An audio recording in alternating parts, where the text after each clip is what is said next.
Thank you so much for staying tuned to this channel. Welcome to yet another edition of International Forum. I am Wilson Marshall. Today is all about the Russian-Ukrainian war, but there is a twist to the story.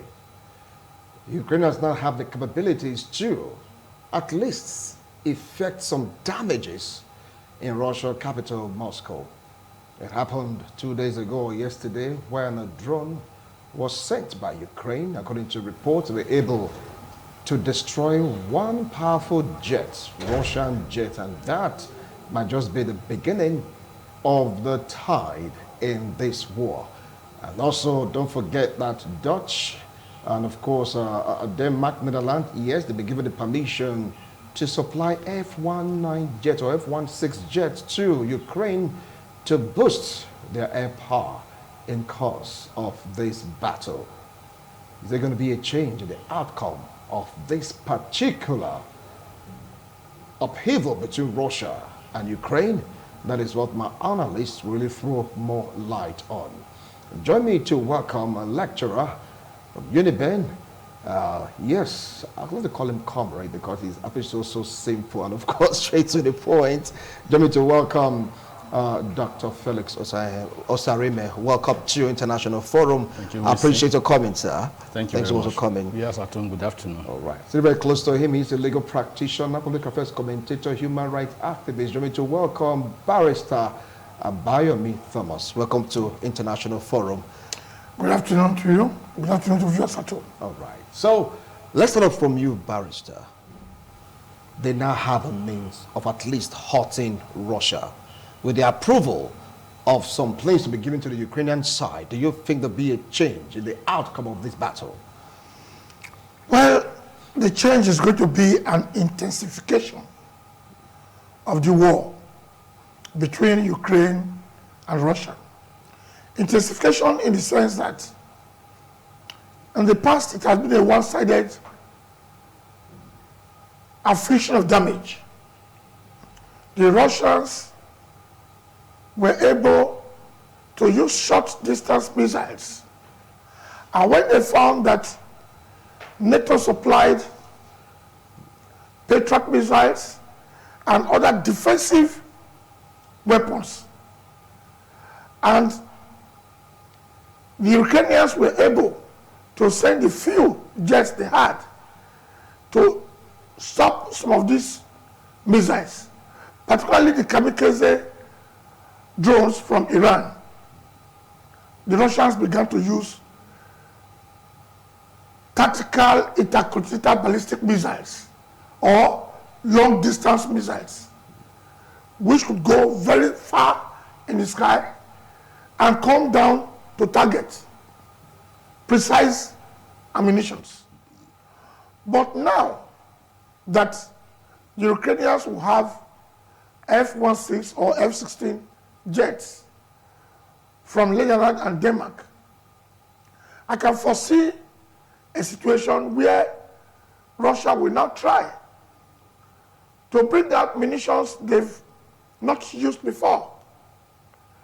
And that would certainly increase the war rather than tempo the entire war. What you find now is that there are different types of F-16 or F-16 jets. There are different types. Basically, there are three.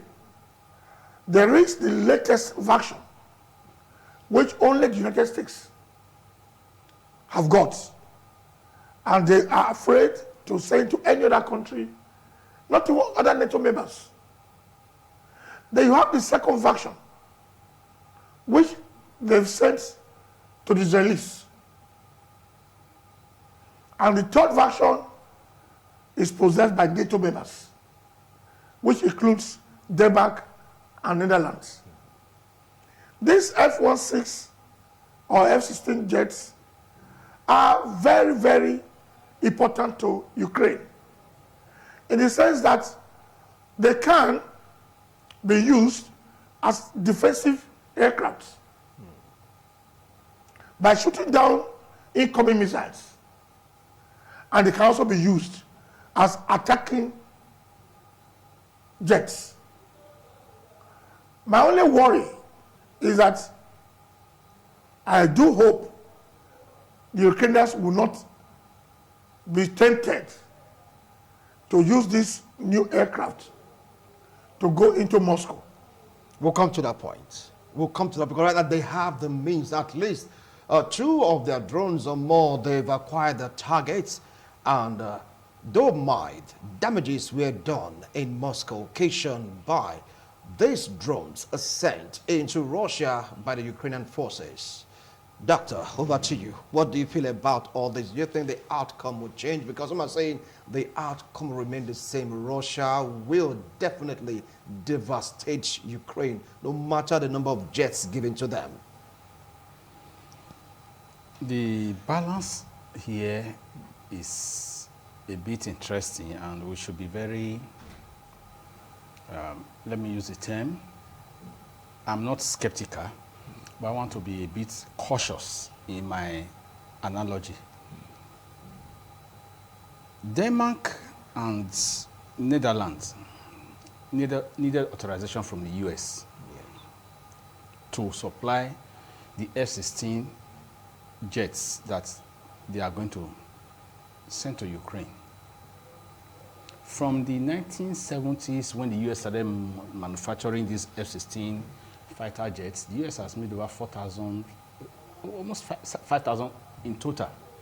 And meanwhile, what they have in Denmark and Netherlands combined that they have to transfer to Ukraine now, it's going to be more than 40, 50.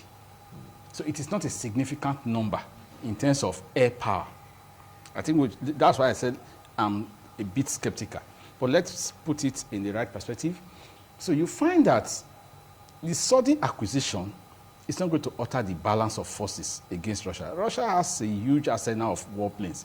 But the point is, it will increase the defense capability of the Ukrainians in their airspace. Why is it like this? Of course, the drones that Russia had sourced from Iran to inflict devastating responses on different targets within Ukraine was there because it's cheaper to acquire a drone than to go for a fighter jet or a bomber. So if you use a drone, most drones are unmanned, they can carry out the same attacks, and if the drone is downed in combat, well, it's just a drone. It's not a human being. Imagine it will take Ukraine 6 months of training for one fighter jet pilot. 6 months of yes, training? 6 months of training, that's the minimum. So add 6 months to today. It will mean that you'll be talking of somewhere around February or March of 2024. Russia will not be sleeping for 6 months. Russia will still be pummeling Ukraine. And I think we should not also lose sight of the fact that Russia is not trying to say that Ukrainians are their mates. They are not equals in terms of armory, in terms of capacity, everything. No. The Russians are actually, it's like a punitive expedition. And in contemporary war situations, it is equals that go to war. These are not equals. So you're saying it's not a case of Russia and Ukraine going to war? The Russians didn't say they are fighting a war in Ukraine. They said they have a special military operation. So as far as they are concerned, they are using kids' glove for now. So even if you put 50 planes in Ukraine today, it will not have any impact on Russia. In fact, we should now come to the reality of the discussion. F-16 jets are multi-role and there's a word for it. Okay. Air superiority airplanes. So what does that mean? Air superiority means this plane can go for air-to-air combat with other planes.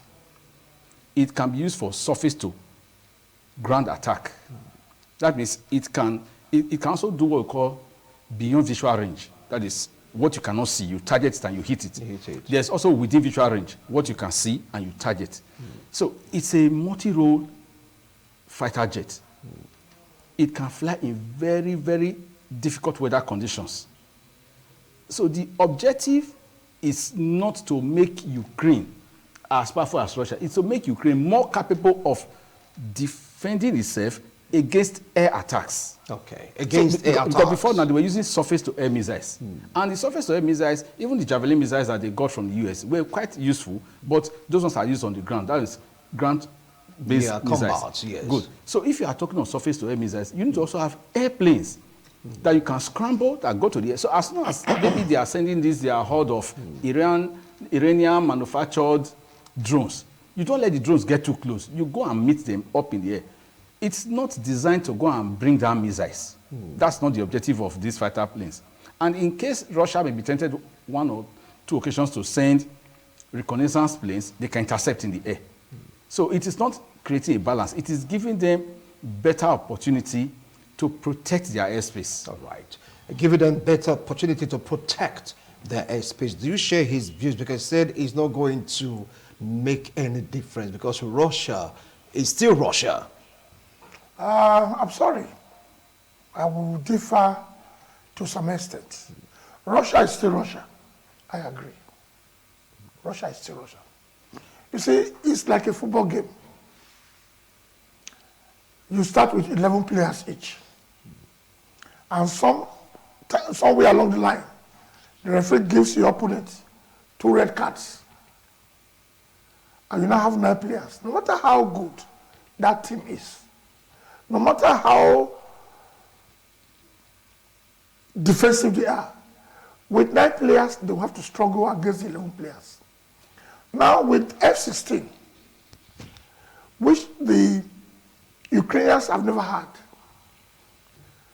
they have been improvising with the old Soviet-era jets. And if Russians have about 4,000 warplanes, Ukraine had about 300.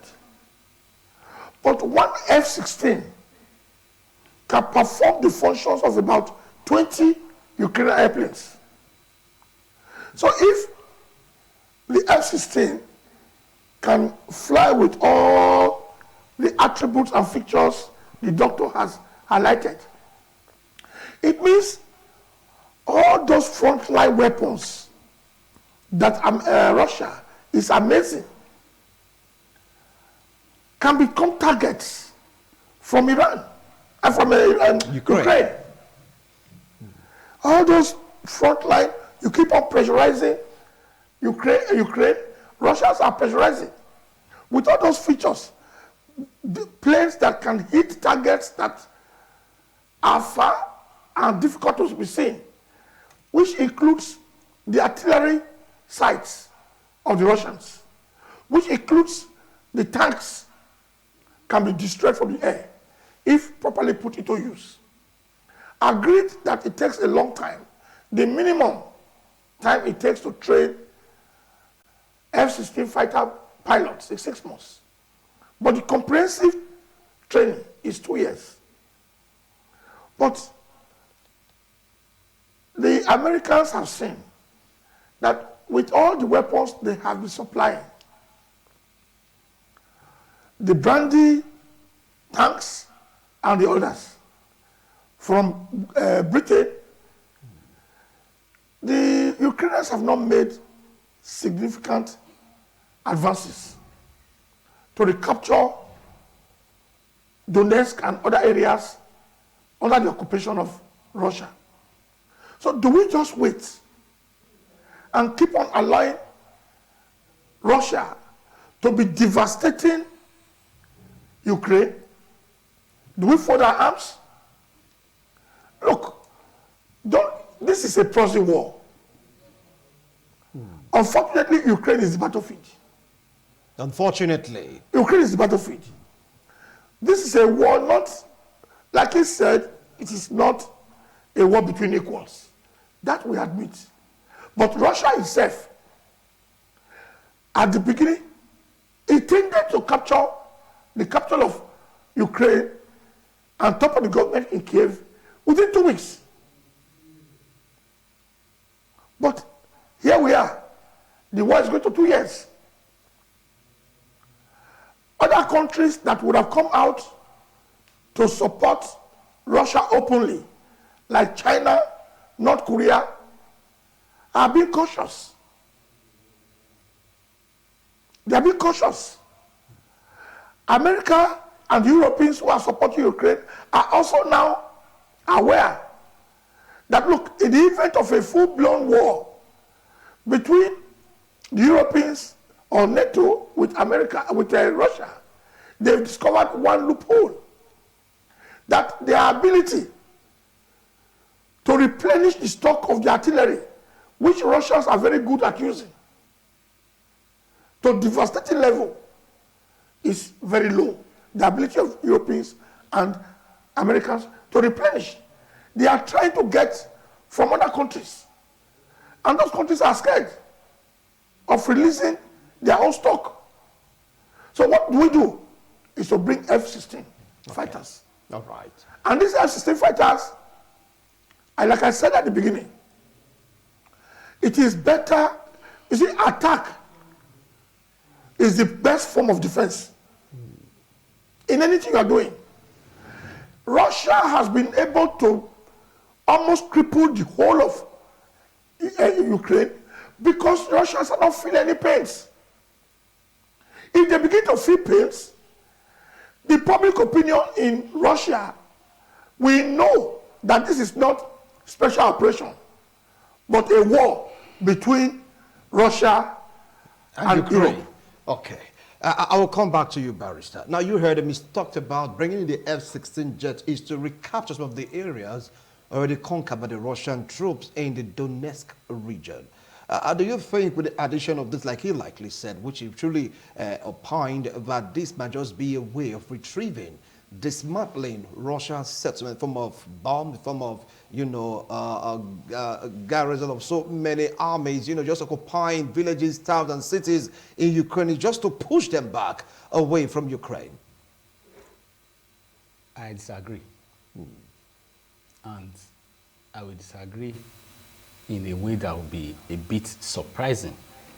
Now, this is not as we are seeing it.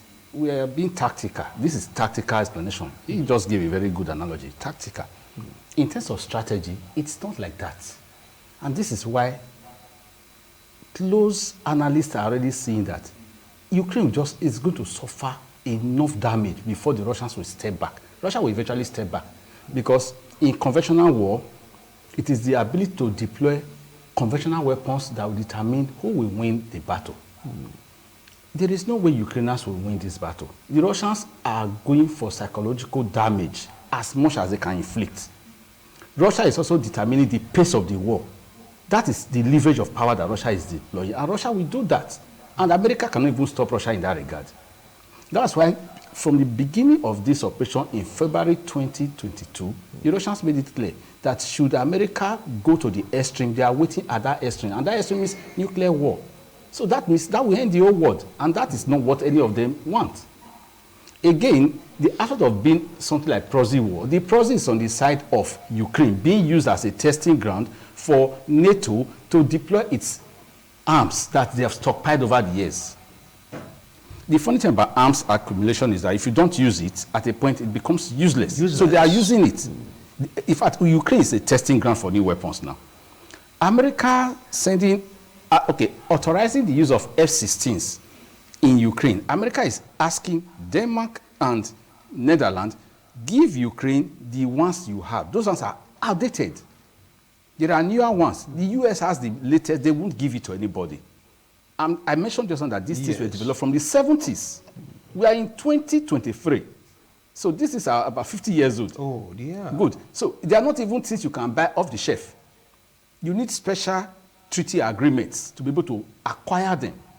That's why the US will determine whether they will sell it to you or not, because they manufacture these things. They are from General company, that is owned by Lockheed Martin right now. So let's get to the real usage.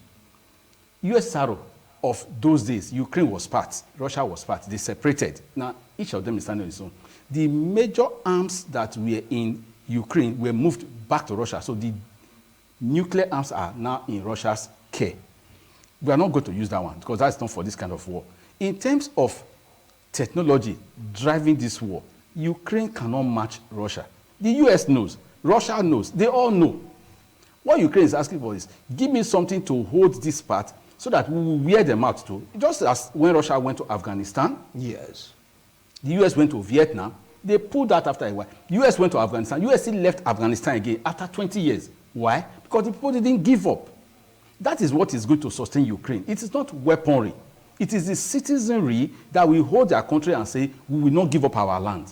So even if you recover part of Donetsk and Luhansk, which is part of the claim, because that area of Crimea had been taken by Russia before. Okay, Russia actually supported the militia that tried to divide Ukraine. And part of the things we know in balancing of power is to do intervention and create disorder. The proxy war aspect is that Russia is hitting Ukraine directly. So that's no longer proxy. Ukraine is the proxy of the US. It's that, now, okay, we'll give you, go and fight with him. The US is not fighting Russia, that's why it's proxy. But Russia is directly dropping bombs inside Ukraine. Now, let me tell you what is even very interesting. No matter how many F-16s they give to Ukraine, Russia doesn't even need to send more fighter planes. No matter how many they do give. You know what they simply do? They'll simply start sending guided missiles, crude missiles. These ones, they will launch these ones from inside Russia. They don't even need to send those artillery that we're talking of. Yes, they brought them in. They'll make it look like this is the conventional aspect. You send your fighter jets to the air. You can actually blow out some of them on the ground. That's why I mentioned Javelin missiles. The Javelin missiles that the US gave to Ukraine, they have faced them out in the US. They're using Stinger missiles now. So the US they are actually exhausting their old stockpile. Russia has already brought out one of its latest inventions, the hyper missile. They tested it in this war against Ukraine already. So every war is an opportunity to test new weapons. You just hold on. I'll come back to you after this break. It is getting more and more interesting, analyzing the effectiveness of the F-16 fighter jet and the Russian soldiers. The Russia as a nation being who they really are. Do you think is going to make any difference in this war? Don't go. We'll be right back. As you can see, it is a live studio. We're here taking a look at international affairs and zooming in on Russia and Ukraine war, Netherlands, and of course, yes, Denmark. They've been given the permission to give Ukraine the F-16 fighter jet, not the latest version though, the very first version of the F-16. And we are asking this question if it's going to make any difference in the world. You're making your point for went on that break. Doc, please continue with the points you were making. Okay, so where I am clearly stating that Russia will not allow any F-16 to enter into our airspace. She doesn't even need to do much. They have a lot of... But we have drones that penetrated the airscape of Moscow. See, sometimes... And some damages were done. That is part of the whole picture. It's a big picture. Those drones can be brought down. You see, you are tinkering with people's psychology. War is psychological. This is war game they are playing. Russia can actually flatten Ukraine if they mobilize. They are just next door neighbors. They are still sending soldiers in beats. And you see, at a point, they sent the Wagner private military to go there and do some damage. It is more of the psychology of wear these people out. Russia has gone to Afghanistan before. Russia has been in Cuba. Russia has gone to... North Korea is being supported by Russia. Russia knows how to play this game too. West Africa is getting some support from Russia now. The military states that just overthrew their civilian government. Yes. That is part of the game. So the big picture is that Russia will not bring out the big guns. No, you don't need them for a country like Ukraine. They are reserving them for their own alternate, which is the United States of America. And the US will know. Let us give an instance. Can Mexico launch any serious attack against the United States of America, even with support from Russia? The answer is no. But they can be an irritant. So right now, all those small drones that are dropping 1 or 2 bombs, of course, some can fly. There is no way. The airspace is secure. And they have state-of-the-art technology that can dictate, even as soon as the drone takes off, no matter the weather. The US actually holds superiority in air power in the whole world. We cannot deny that one. That is why the US has fighters that they move at almost the speed of light now. We are not even talking of supersonic, because that one is moving faster than sound. There was a test case of a US fighter that shot itself out of the air. How did that happen? It moved faster than its own bullet.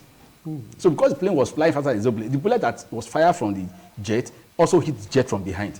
But there are newer jets and they don't involve in dogfights anymore where they will have to fight with other planes in the air. They fly out of your range. You can't get them.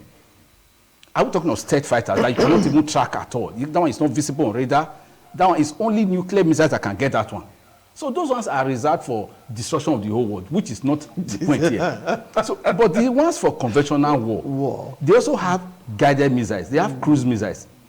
If, for example, if you want to really destroy all the arsenal of that F-16, it's a matter of allowing them to take off. Once they take off, just log in the coordinate of that plane, send a cruise missile. That plane will never come down. The cruise missile will bring that plane.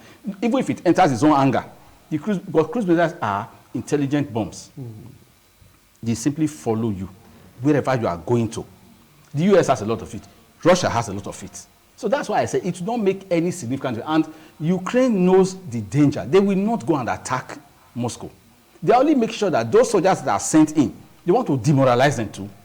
By making sure that the soldiers will radio back home the pain, the loss they are seeing. That's why I said in the strategy of this war, it is psychology that is playing out. So the Russian soldiers are the ones that will be calling their people at home and saying, we are not finding it easy with these people here because we cannot use that wind that will destroy them altogether.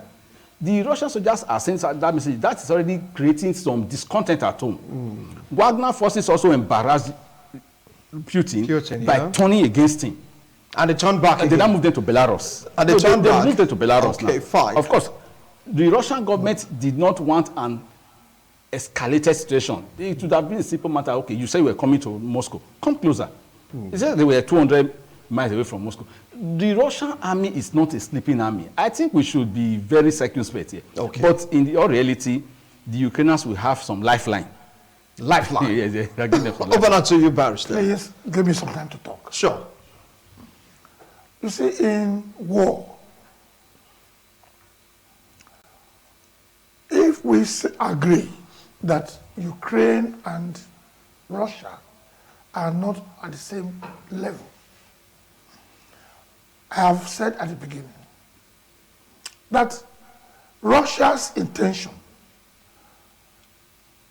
was that in 2 weeks this war will be over. Just like they did in Georgia, when they were almost capturing the capital of Georgia. And the whole world started begging, please go back. They underrated the Ukrainian resistance. And that was why they thought from Belarus, from Luhansk and Donetsk, they could just go to Kyiv and capture the entire place and government is toppled. But when you are fighting people who are determined, and even when that country becomes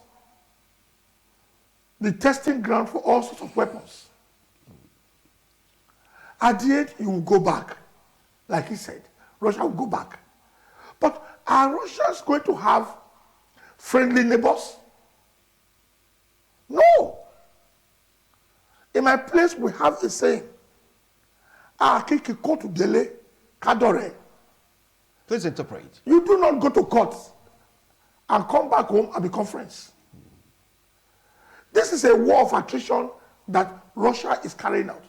Destroying every social amenity, destroying hospitals. Ukrainians did not have enough weapons to defend themselves. But by the grace of Almighty God and NATO, they are getting weapons that they need.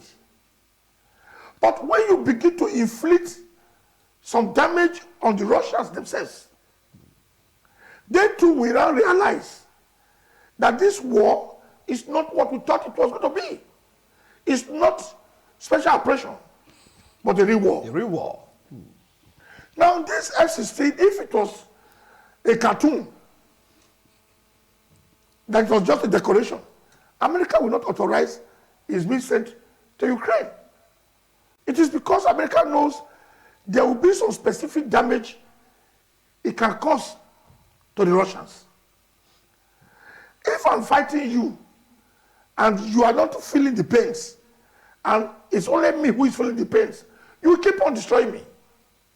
But the moment you now discover that I can also throw punches that can land you on the ground, you keep on going backwards.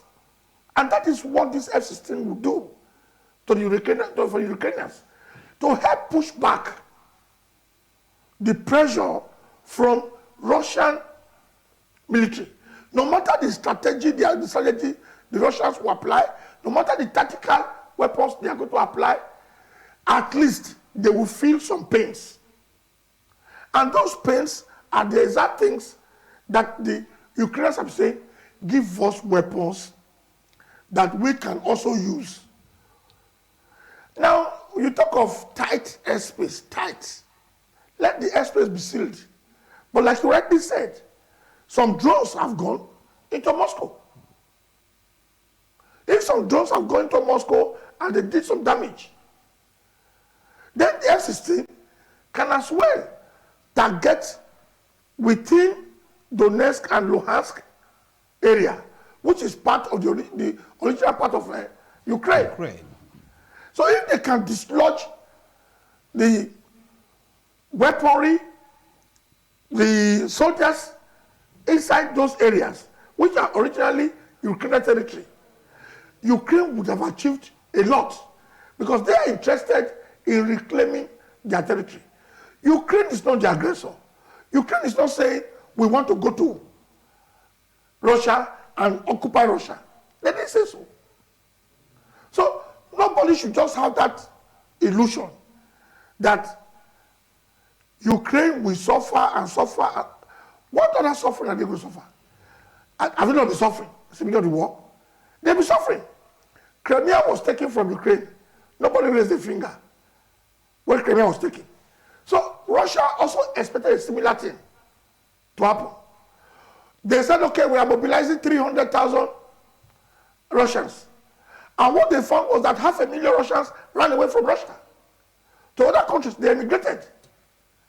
So it is not something that Russia's citizens would like to happen to them in their own country, or to begin to see F-16 fighter bombers sending bombs into their territory.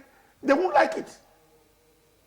We are talking of West African ECOWAS Wahala. And people are already saying in parts of Nigeria, please don't go to this war. Please don't go. Why? They don't want anything to drop in their own senatorial districts. Because it's not easy. They don't want anything to drop. So if you look at this issue of Russia and Ukraine, nobody plays with F-16, whether it is 1970 F-16 or 2023 F-16, nobody wants to play with it. It's an expensive jet. But if there are specific functions it can perform with the hope of aiding Ukrainians to defend their territory.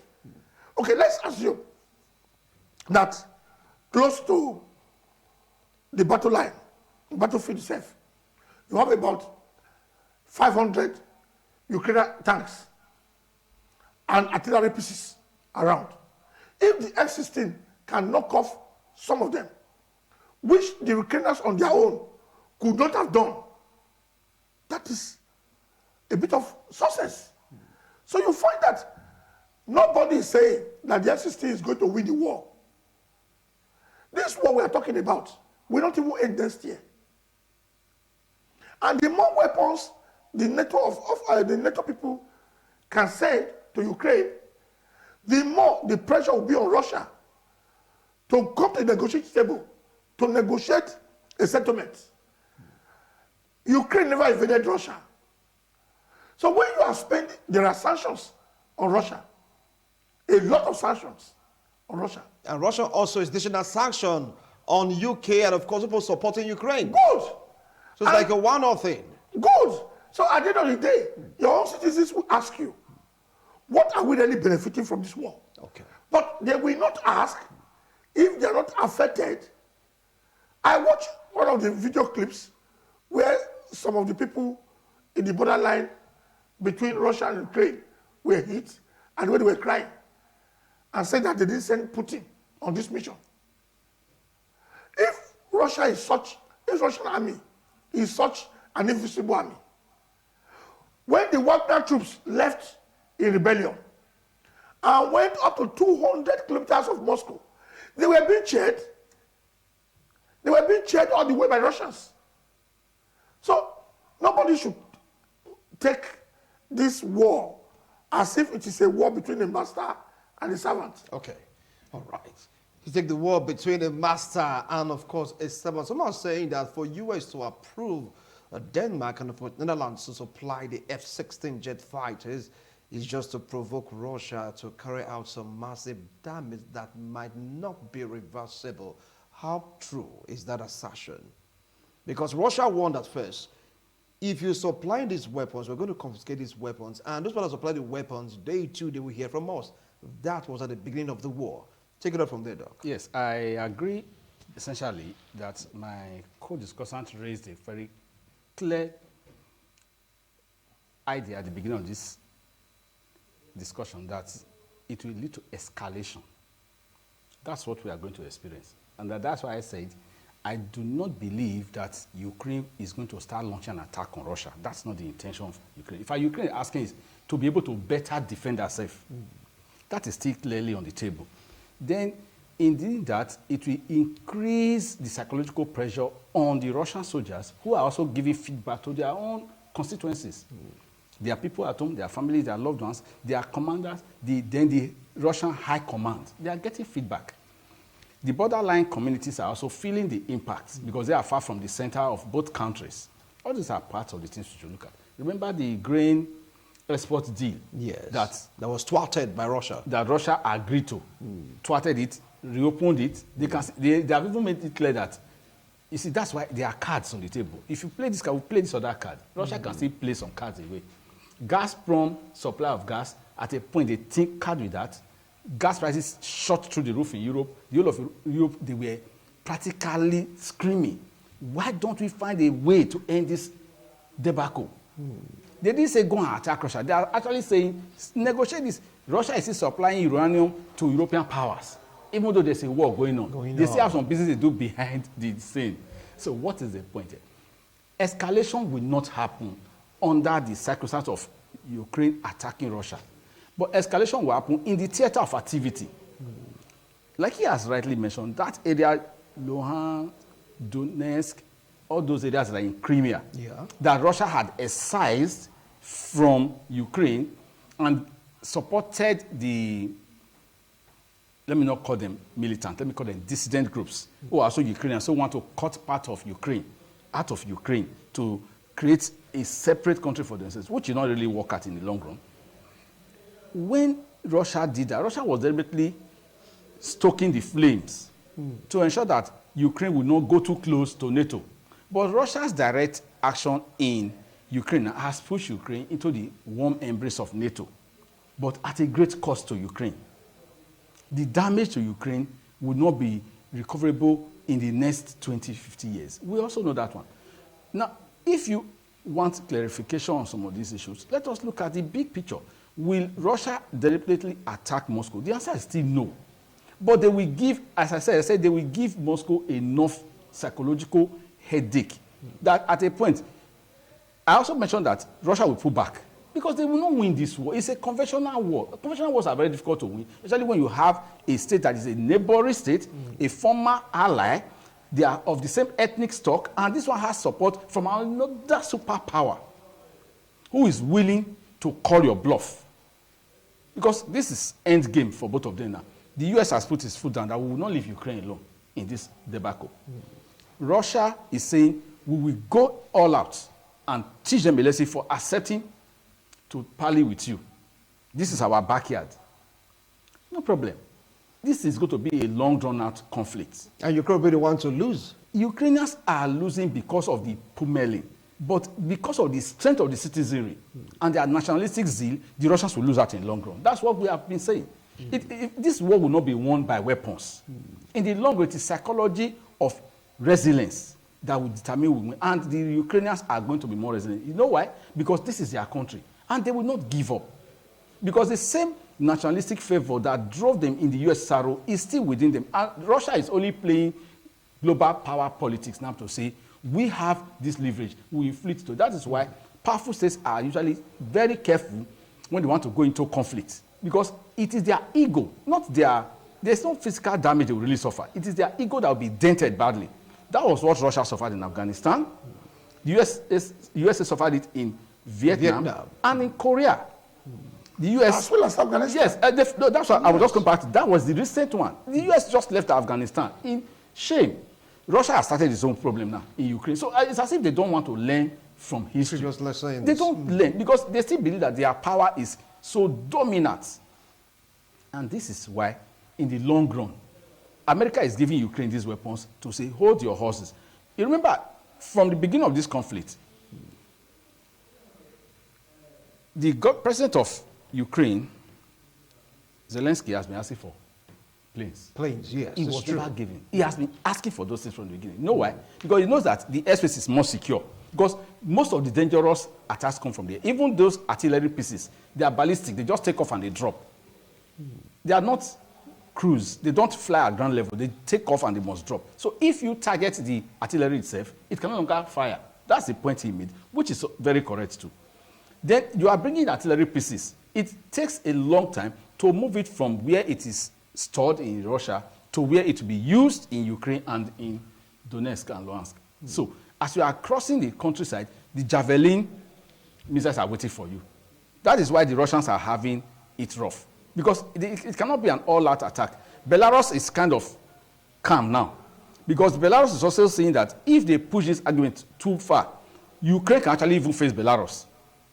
That is the escalation we are seeing in this theater of activity. It can blow out a bit. But it will not come to a direct confrontation between Ukraine flying planes to Russia to go and do damage. Because Russia knows, and Ukraine also knows, that there is a limit. Even in war, conventional war, there are still rules of engagement. And those rules are still being within the... But I said U.S. broke the rule by approving the use of cluster bombs. Yes. Russia used cluster bombs already. In fact, it was Russia that used cluster bombs first in Ukraine. All right. So, okay, now let's say from all that is happening right now, the war is not going to end soon, but at least there was a peace deal that was almost broke out in Saudi Arabia. It's that has been thrown off through the window. But Russia are placing sanctions on journalists. Some countries, I mean, is it going to escalate the war or give them more leverage, as we call it a wrap on the show? Barrister. Well, the truth of the matter is that Russia is the aggressor. They started this war. Whatever they are not the aggressors. They were provoked according to reports. Whether you don't want Americans or NATO at your backyard, you wait. You see, what is the UN there for? One of the points in the charter, in the UN charter, is to protect the territorial integrity of every country. Niger Republic has its own territorial integrity. Nigeria has got its own territorial integrity to be protected by international law. So if you enter into another person's country, you are the aggressor. So what Russia will do is simple.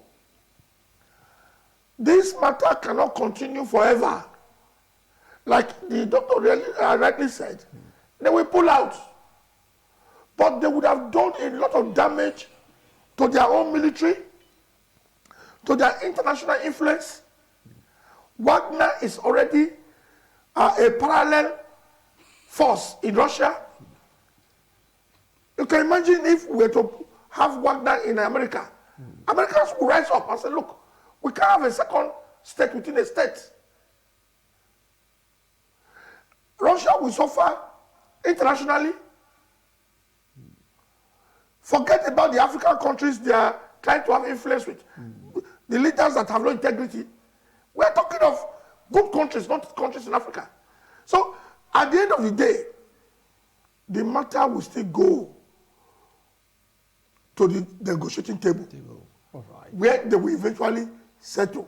Okay. But Russia has lost forever their influence over Ukraine, over Poland, over Sweden, Norway, all those countries by their border. All right. They've lost it. Thank you. Thank you so much, Barrister. Well, Doc, you have 2 minutes to summarize your point. You said Russia, they forever lost control of the countries you mentioned. Well, in diplomacy, we must always explain that dialogue is the end of all conflict. Words rule men, actually. So no matter how long the conflict lasts, they have to go back to the negotiating table to go and resolve it. And we find that in this situation, the Russians are actually going to have to back down. I have said that repeatedly, Yes. and I mean that point because this is a conventional war. And powerful states, they are egoistic. They want to always project their power. In this case, Russia has also done some serious damage to the influence of America on a global scale. They've used BRICS. They've started talking of de-dollarization of the international economy. China is in ascendance. The Chinese are even happy. They are smiling and they are waiting in the background for Russia and the US to exhaust themselves. Then they will now come and sweep everybody aside and take over the world. It is part of the game plan. In fact, China has done a review of its projections. The Chinese were saying that by 2050, they will be the global superpower. Now they reviewed it backwards to 2035.